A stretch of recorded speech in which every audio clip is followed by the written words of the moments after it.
I just want to understand what you've been seeing with the team over the last week or so. Have the foreign buyers of Treasuries been pulling back? So, I mean, boy, it's been an incredible period. I mean, so, to start with, I mean, the Treasury market, the move back in the Treasury Friday was extraordinary. This pressure on the Treasury market, concern about international selling, that was pretty amazing. And then we bounced back pretty nicely as some calm has come back in.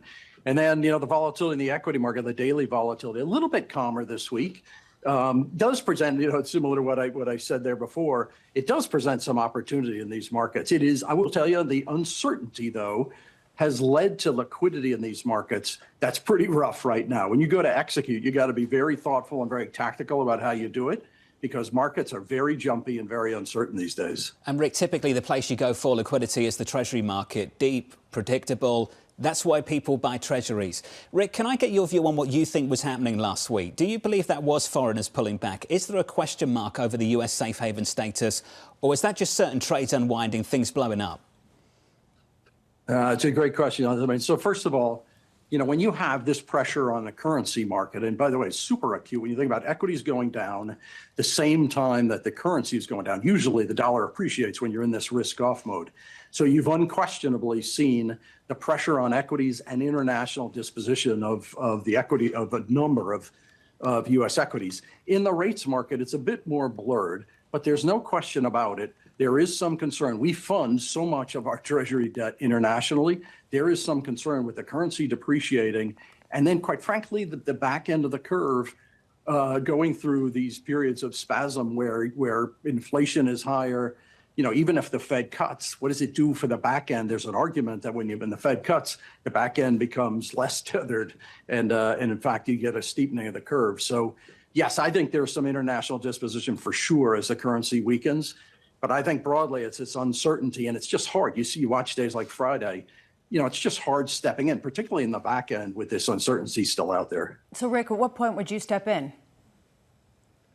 So I like owning the belly of the yield curve, and I like owning, the front end has gotten pretty well priced. I mean, you've got to, and I think the way you all described it, the Fed, you're pricing in an awful lot of cuts for the Fed this year, and you haven't seen that hard data deterioration. I do think you'll see that in labor over the next 2 or 3 months. You'll see some pullback of probably some significance in places like healthcare and education, leisure and hospitality, but we've got to see it.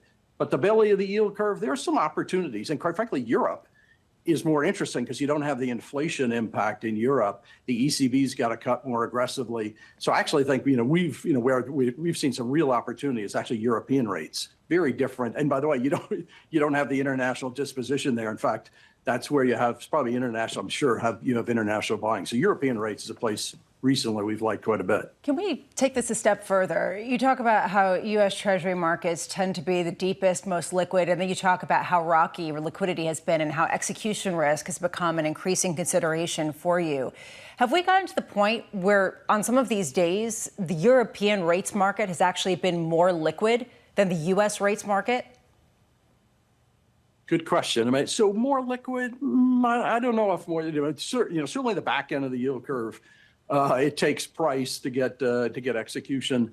I don't know if it's more liquid. It certainly feels to me like you have this ballast of you've got an ECB moving, you've got a yield curve that's already pretty steep in Europe. And by the way, if you're a dollar investor, you get a cross-currency swap benefit, and because the curve's so steep, you roll down. So, there are a lot of reasons why I'm sure others, as well as ourselves, have felt like, gosh, it's a safer place to be, even though you're going to get European funding of fiscal initiatives over the next couple of years. That just takes some time. But I don't, I still say the Treasury market generally is much deeper. But Europe, you definitely see more buyers coming in internationally as well as what we see in the States. Rick, it seems like the picture that you're painting is a regime change. The picture that you're painting is shifting away from the United States and following a real flood of money into some of the overseas markets, and frankly, not betting that the long end of the yield curve will provide the ballast that it has in the past. Can you talk about what else has changed? Does this really undermine or reshape the way you look at 60-40 or the position of gold in your portfolio? It's a great discussion. That's a long discussion. A ton has changed. like you say, we've added in the portfolios, not in our fixed income, but other portfolios, we've added gold. We think gold is a good hedge generally. Quite frankly, you have to, during periods like this, you tactically hold more cash in the portfolios.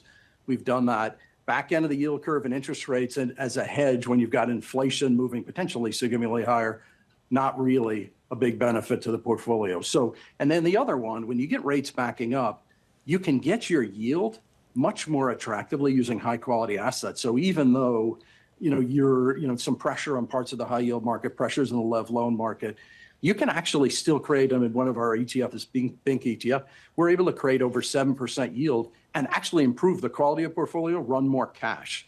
That becomes super attractive. As long as you're not stretching, go down the credit structure into the triple C rated high yield, you can actually create more yield today. So I like the idea, build some more cash, use some tools that are different than in the past, and then, quite frankly, just get higher quality and more liquidity in the portfolio. Rick, do you think the rhetoric around the fact that some investors are saying they're dumping dollars, dumping treasuries, that the U.S. is losing safe haven reserve asset level, do you think that rhetoric is overblown? I'd say sentiment can change really quickly. I mean, we're in this period now where there's clearly a concern about the currency, and there's clearly a concern about how do we bring the debt down, how do we get interest rates down. So I'd say near term, there is a question. Listen, I think reserve currency status is something that is absolutely critical to the United States. We fund a lot of debt globally. The number of, the percentage of trades in the world that happen in dollars, bills as a collateral for many of the transactions in the world. I think reserve currency status is absolutely critical. Are you denting it? You're definitely denting it. But listen, I think this year is going to change. I think we've got a couple of months here where there's a lot of uncertainty. You got an economy that's probably in recession today in terms of certainly where corporate spend will be. But I think as you get into the back half of the year, things can really evolve. So listen, I think you're chipping away at reserve currency, but I don't think there's a natural alternative. So, I think things can change. Hopefully they do. Rick, hopefully they do. But that last point there I think is important. If we are in recession today, do you think risk assets are appropriately priced for that scenario?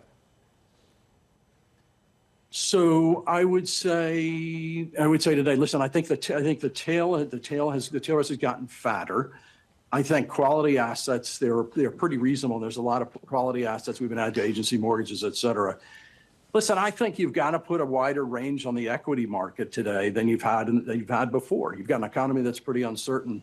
And you've got to, I think you got to keep your beta a bit more restrained today. Quite frankly, one of the most interesting trades in the last couple of weeks has been to sell puts, not to necessarily increase, but, the best time to sell insurance is after a hurricane.